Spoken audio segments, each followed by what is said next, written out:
friends, it's Shayla here. So we're about to start another reaction vlog, as you saw from the title, and we will be reading Bunny Drop or Usagi Drop.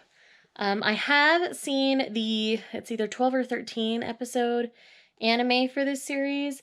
This is a hard-hitting slice of life story. I put a poll up on Twitter because I have 3 complete series that I can do reaction vlogs for. This is the one you guys wanted to see first. And so this is the one that we're going to begin today. And this is one of those things where I'm 95% sure I'm going to cry as I'm reading this. Know that this one's going to deal with the tough stuff. I'm going to get reacquainted with the full plot as I read this first volume. And then I will give you a full description. And then after that, I will put in a spoiler warning. So this will be a spoilery reaction vlog if you're not used to seeing these. So I will be talking about the entire series as I'm going along.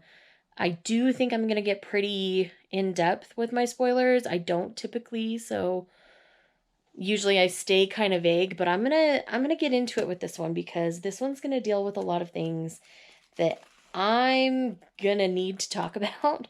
So I'm going to go ahead and put full-blown spoilers up. So I'm just going to talk about it as I need to talk about it. I'm not going to try to be vague about anything like I do in some reaction vlogs.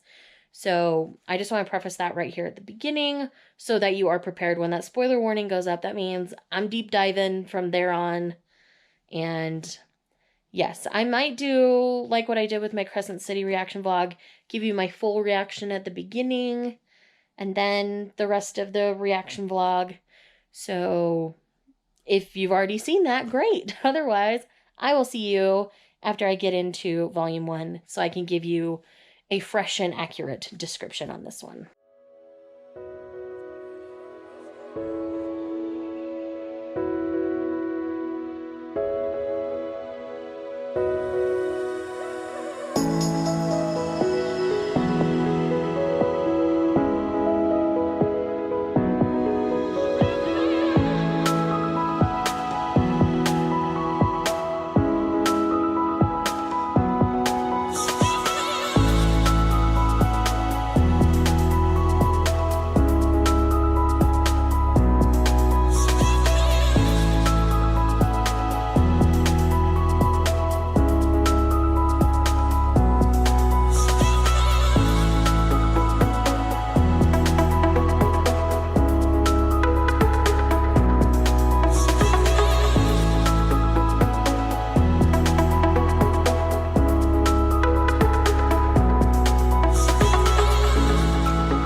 Okay, following up. So I've read the first 2 chapters of this series, and it is as I remember.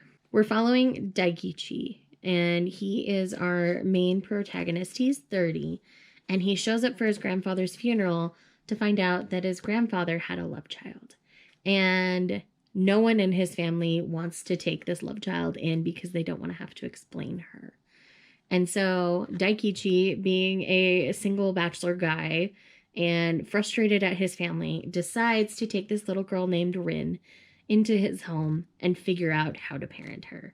So this is kind of a slice of life dealing with that. So we're not only dealing with all of his struggles in being a new parent, but we're also dealing with Rin and the loss that she's felt in her life. The mother's nowhere to be found at this point.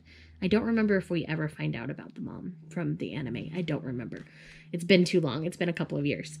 And so I really like the art. A lot of people, I think the art's pretty universally liked. But yeah, right now it's really sweet. We've kind of dealt with the first 2 days of Rin being home with Daikichi so far.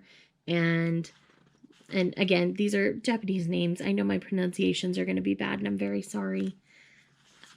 So I'm going to dive right back in. I probably won't pop in and say anything again until I finish this volume, and then we will get back into my thoughts. All right, and I have officially completed volume 1 of Bunny Drop. So what I'm going to do is I'm officially going to put up my spoiler warning now.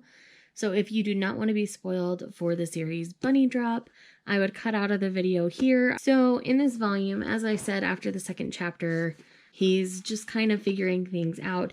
He actually steps back at work, gets into a position where he doesn't have any overtime so that he can better parent Rin. And they're just kind of getting their rhythm. He's finally got her in a steady daycare that he likes and that she likes, and she's made a friend, and he's kind of settling into things. And then all of a sudden he's invited home for the holidays, and he's looking into, Daikichi I should say, is looking into Rin's mom. Rin is curious about her mom, but she's not sure she wants to meet her because she has no real memory of her. So all of the notes, like, basically he has Rin's baby book, and he can tell that it was taken care of with love and care. And so he's very curious about the mother as well and why she's not around. I think I remember why now that I've been reading it for a minute, but I'm not going to say at this point in the vlog. But I am really enjoying being back in this story. It's been a long time since I visited it. It's harder hitting because, you know, he's dealing with things like her wetting the bed because of stress because she's afraid of going to the bathroom at night and things like that. So it's really just a very good look at what being a parent can be in out of normal circumstances. But it's also really sweet, and he's changing now that he's starting to understand her better. And it's just really so good. I really just love the series. And this is all pretty much happening how I remember it so far from the anime. But I know I've got way more content than what the anime gives us. So I really am just enjoying being back in it. I can't lie. It's something I've only watched. This is my first time reading it. And reading it has its own kind of impact for sure. And I'm really interested to keep going. So this is going to be a really fun vlog for me to do. Sometimes vlogs get exhausting, but I'm going to spread this out over a couple days, I think. And it's going to go really well. I'm really excited about it. So now that I finished volume 1, let's go ahead and jump into volume 2.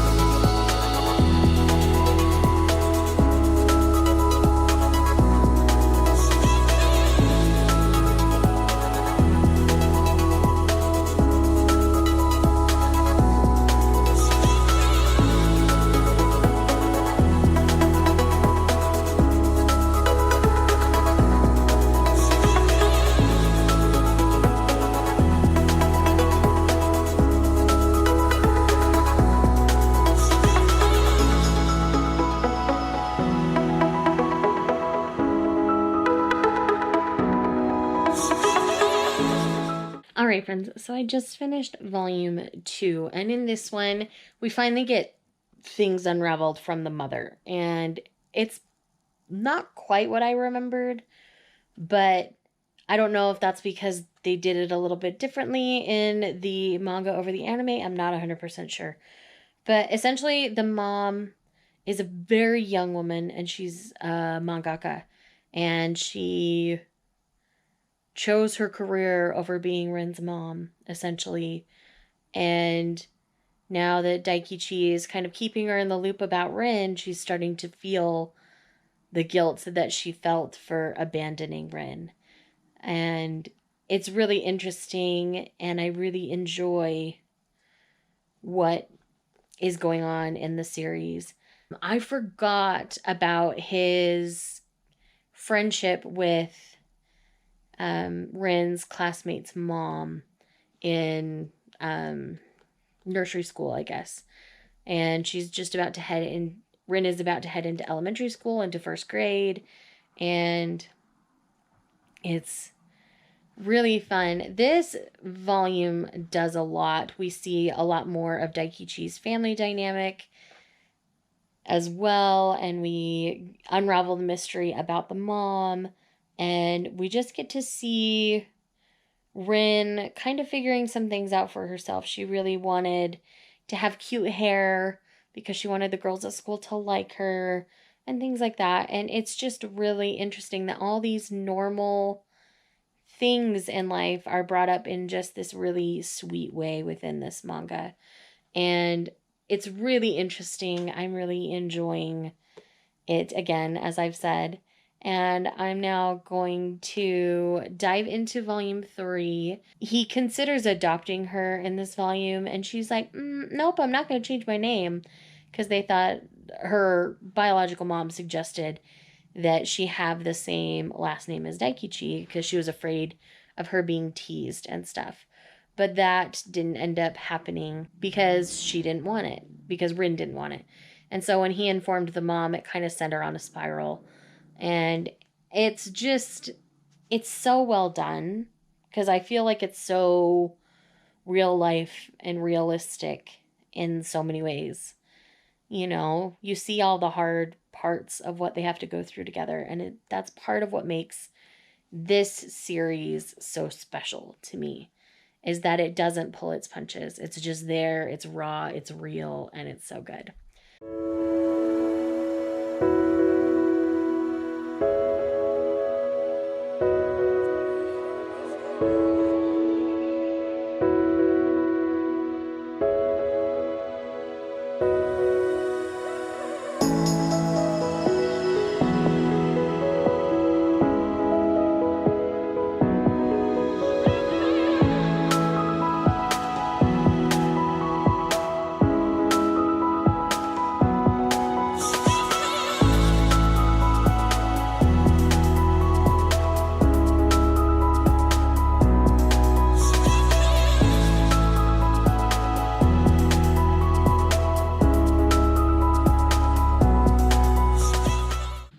So we have now finished volume 3 of Bunny Drop. We see the mom, Rin's mom, several times in this particular volume.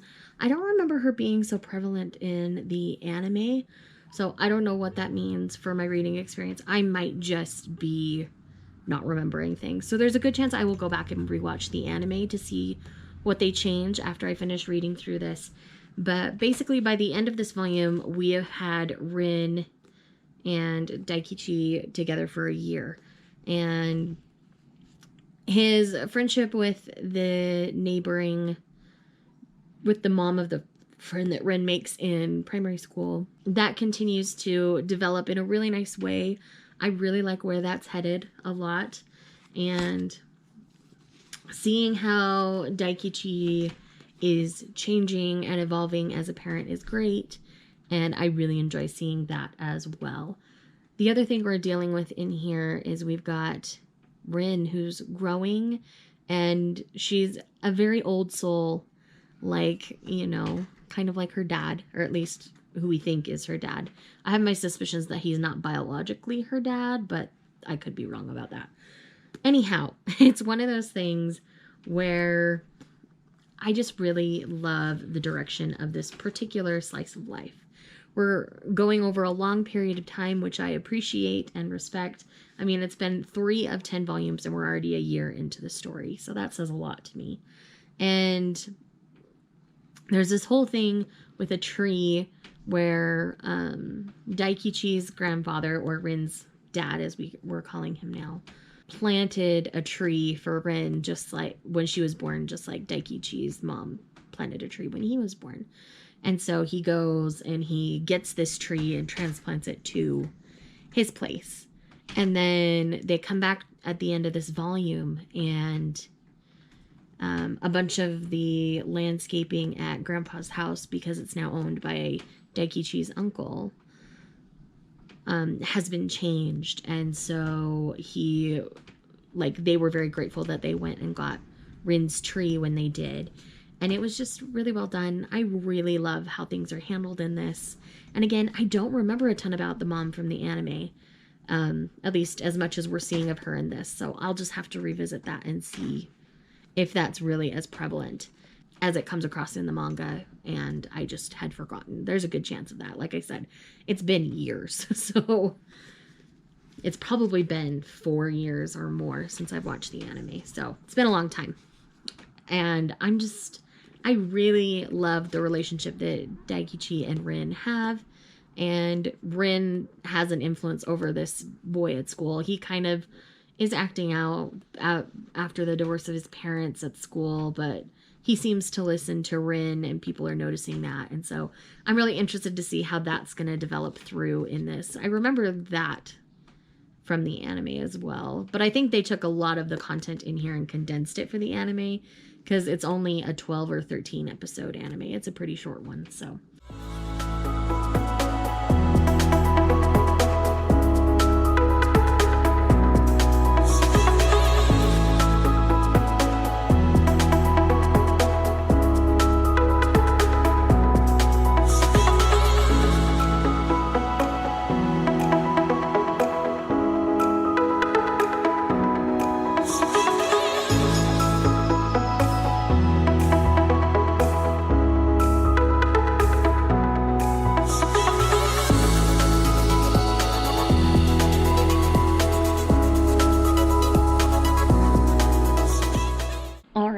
So I just finished volume 4. We've come around to the holidays again, so we're about 1.5 years into everything now. So we've done 6 months in this volume, essentially. And we see him dealing with Rin getting sick. Again, we see his relationships with other parents starting to blossom, and it's really great. There's a school festival in here. We see Rin lose her 2 front teeth around the holidays. And everything is just handled in a really, really cute way. I really continue to love and adore the way this is all put together. The mangaka did a fantastic job. The art is sweet and fun, and we just get to see a lot of different aspects of everything going on. This is very much a slice of life, but we're going over long periods of time, long chunks of time in a short amount of time. Like, we went over 6 months within a volume, and we saw things like jump rope competitions and things like that as well.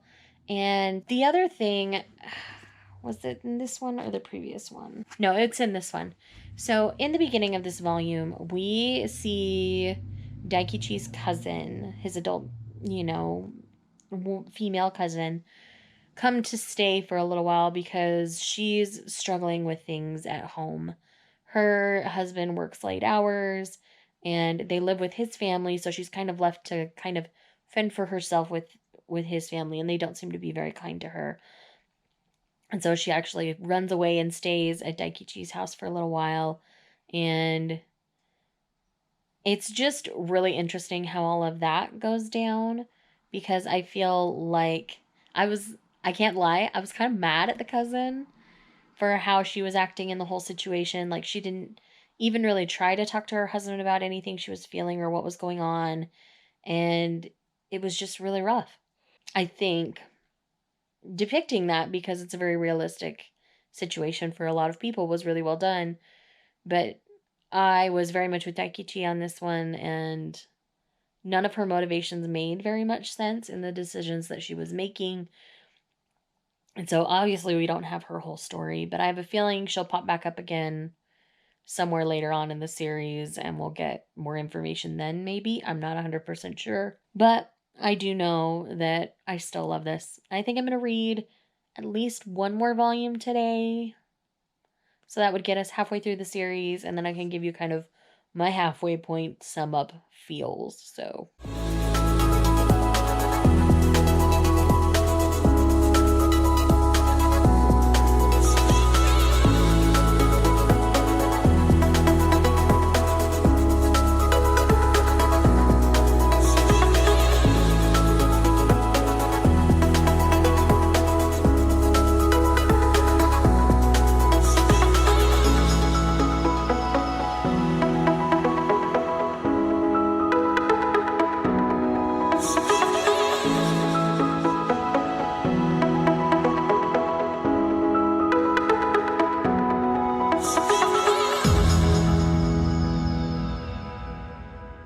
Okay, so I just finished volume 5. So we had a huge time skip. Rin and Daikichi have been living together for 10 years now, and things are the same yet different. Rin and Koki seem to have feelings for one another, but at the same time, Koki kind of shot himself in the foot, and Rin's not sure she can trust him because he had this other girl that he was seeing, but he said they were broken up, but apparently to her they weren't. So she started bothering Rin a lot and basically harassing her, and that's caused all sorts of problems. Apparently they're really, really done, and he's still trying to figure it out. But for Daikichi and Koki's mom, they very clearly have feelings for one another, but they're afraid to act on them because they're so focused on raising their kids, which isn't necessarily a bad thing. But man, I sure hope that turns into something. I wish it would have turned into something sooner, obviously, for them, than the 10 years. But it got to a point where he even offered for them to just, live in the same house so he could help out with Koki because Koki was acting out and being rebellious. But, she's like, no, we got to figure this out on our own. And all of that's kind of simmered down now. So it's a matter of what's going to happen now in the rest of the series. So I'm really interested. So there's grown-up Koki on the back of this volume, by the way. And Rin, she has feelings for Koki. Originally she just thought they were more like siblings, but clearly it's more. And she's just very afraid because of Koki's rebellious phase. And so it'll be really interesting to see how the rest of this plays out. I don't remember any of this from the anime, so I don't think this part was in there at all. Because I don't remember anything of a time skip of her being older or anything like that. So it's really good. I'm really loving what they're doing with the story here. I like this glimpse forward. So yes, I'm just a big fan. I love what they're doing with this. So, yeah, I'm definitely going to be continuing on and continuing to love it. This volume in particular was really good. It has Rin looking at things like just joining the workforce or going to school, like she needs to decide things. And it's seen that Daikichi's parents, who were really hesitant about him taking Rin in the first place, are now very supportive. They consider Rin their granddaughter. It's just really, really good. I really loved. This has probably been one of my favorite volumes so far, just because of the topics that are being handled. I think it's being done in a really realistic fashion. Nothing's being idealized or glamorized or anything. So yes, thoughts on volume 6 coming soon.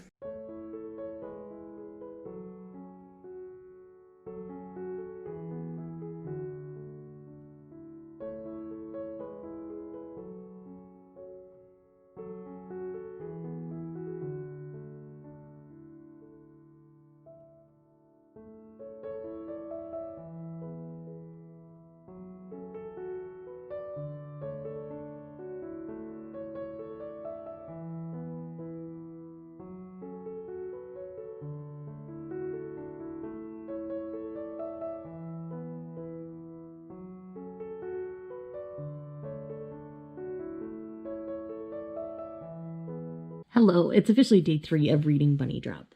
So I just finished volume 6, and in this one, we get more of the teen angst drama. We get the whole backstory about Koki and him kind of going off the deep end with this particular girl, and how this girl ended up harassing Rin for a long time. But she still hasn't told Daikichi or Koki that, well, she alluded to Koki that had happened, but not fully.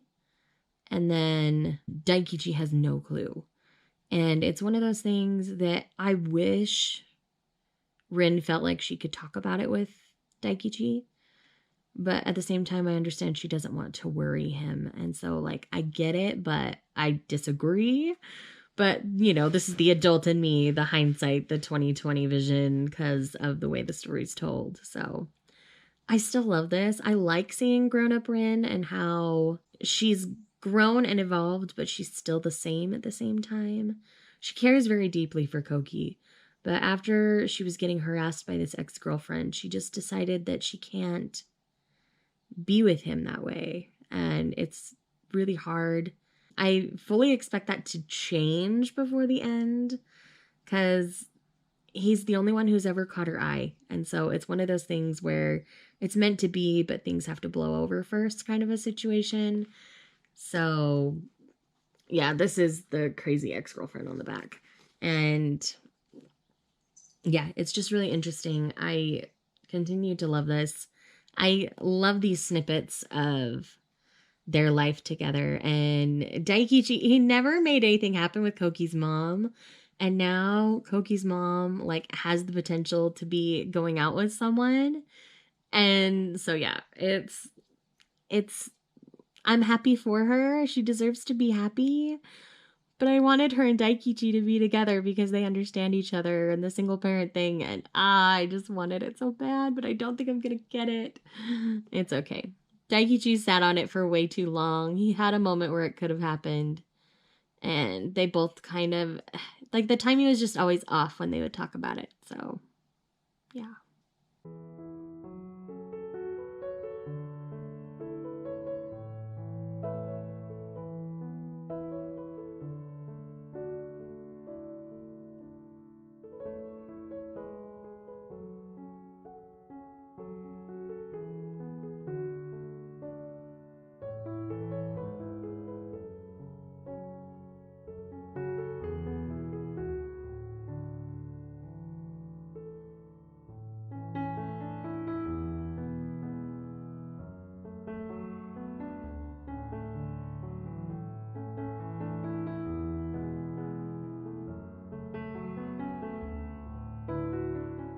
All right, so I've just completed volume 7. In volume 7, this is pretty heavy because we're dealing with Daikichi getting older.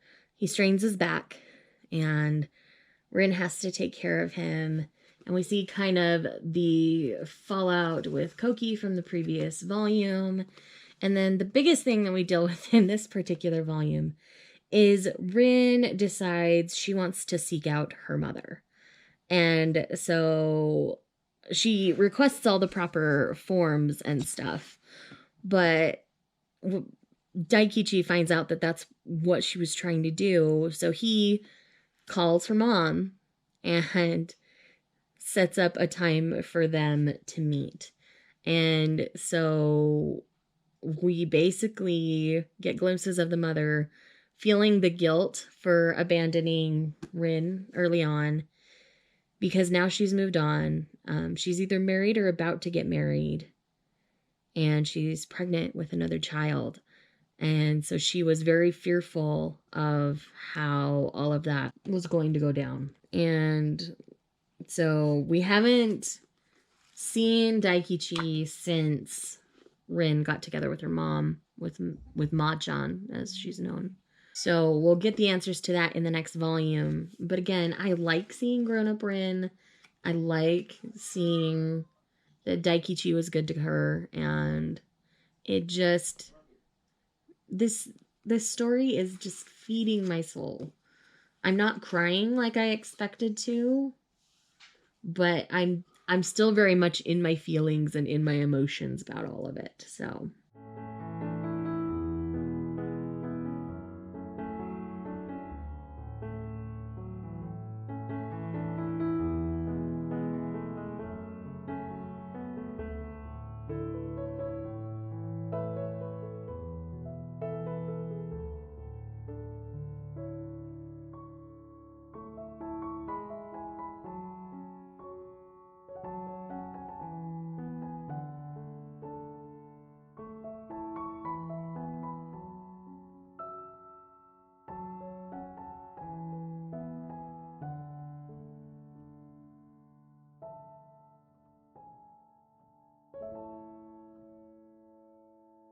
Oh, this volume took a turn I didn't want it to take. Oh, rah. Anyways, so we do get to see Rin meet her half sister, her biological mom's daughter. And that was really sweet and fun to see. But the thing that's going on in this volume is Rin is starting to think that she has feelings for Daikichi. And that bothers me a whole heckin' ton, I can't lie. Because he has never been anything but fatherly to her. And so it just feels weird that it took that turn. And I'm really sad that it took that turn. With all of my heart and soul, I'm just sad. And I really hope it's remedied quickly, because towards the end of this volume, Koki put the pieces together from what she'd been saying. She'd gone on a double date with a guy from school, and he seemed really sweet. If that went somewhere, I'd be okay. Ultimately, I think she and Koki work best together, but, you know, childhood friends, feels like a sibling to her, so I get that. But at the same time, like, it just doesn't feel right for it to be Daikichi. Like, it just doesn't. It just... I hate that it took that turn. Oh, I'm so mad. Why? So, yes, what I'm going to do now is I'm going to read the next volume and hope and pray that this whole line of thought gets shut down really, really fast in the best way, and that we go from there. I have an inkling of how this is going to play out, and I'm okay with that. But if it goes the way where they become a thing, I'm going to be pissed. Guys, I'm so mad. They did the thing. They made them together. Ugh. I'm so sad. For so many reasons. Like, ugh. Why? Why did they have to go and do that? Why did they have to make it weird? Really? Ugh, I'm so sad. I was so excited for her to, like, meet somebody and move on, go off to college even, like, no, why? Oh, I hate that so much. I'm just so mad. So technically the last episode is contained in this one. Volume 10 is just extras. So I'm so mad. Why? This is not okay. This is not okay at all. Ugh. Grr. I don't have words because I'm so mad. I hate when stories do this. This happens in manga. It's a trope, I guess. And I understand why the anime didn't keep going now, because, I hate it. I wanted to see her go off to college, do her own thing. Why couldn't this have done what Sweetness and Lightning did? So mad. So mad. Anyway, let's read volume 10 and get back to childhood cuteness, hopefully. Alright, so volume 10 just kind of fills in some of the gaps throughout the series, and then you get kind of an epilogue chapter, and I'm still annoyed, super annoyed, that they chose to go that route. It just... it took something that was so pure and so sweet and turned it into something weird. I'm so sad. Now I know why people don't talk about this so much. I get it now. And that makes me super sad. Because until the time skip, well, really until volume 8, like, or at least halfway through volume 7, it was really good. And I was really enjoying it, and yeah. So I'm just annoyed now. So sorry to end this video on kind of a downer, but overall for the series, I can't give it more than a 3. You know, in the last volume, I'm giving a freaking 1 star because I'm so mad. well, volume 9. Volume 10, you know, it'll get like a 3 probably. But I can't handle that trope. If I had known that trope was there in the end, I wouldn't have done it. I wouldn't have bought the whole series. I'm just so sad. And I'm so upset. So yeah, those are my thoughts. I hope you guys enjoyed this live and organic reaction video and seeing me get upset about something. I don't get salty on my channel about many things, but man, I'm pretty salty about this one. I was really looking forward to it. And I have to say, it wasn't done in like a grooming sort of way. Like, he only ever thought about her fatherly until she brought up that she thought about things differently. And he spent a couple of years like thinking about it. And then he decided, well, yeah, let's just do this. And I'm like, for one, that feels like the lazy way out. Like, he chose to not date and stuff. He could have been with Koki's mom, but he freaking blew that one. And so he had other options. And he chose the path of least resistance, which annoyed the snot out of me.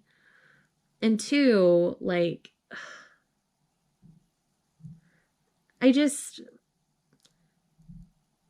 she deserved better. I mean, she could have gone out and dated somebody older than her.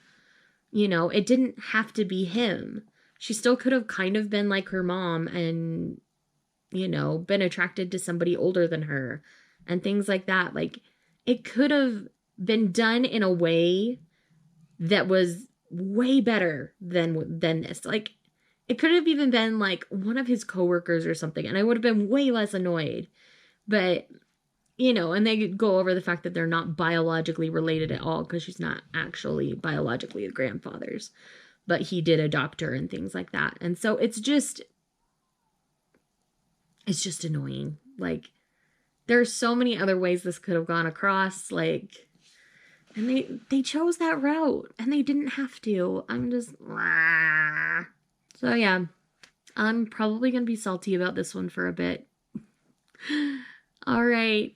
Again, thank you guys for watching this video. I hope you enjoyed it. Let me know in the comments down below how you feel about that trope, and I will talk to you guys later. Bye.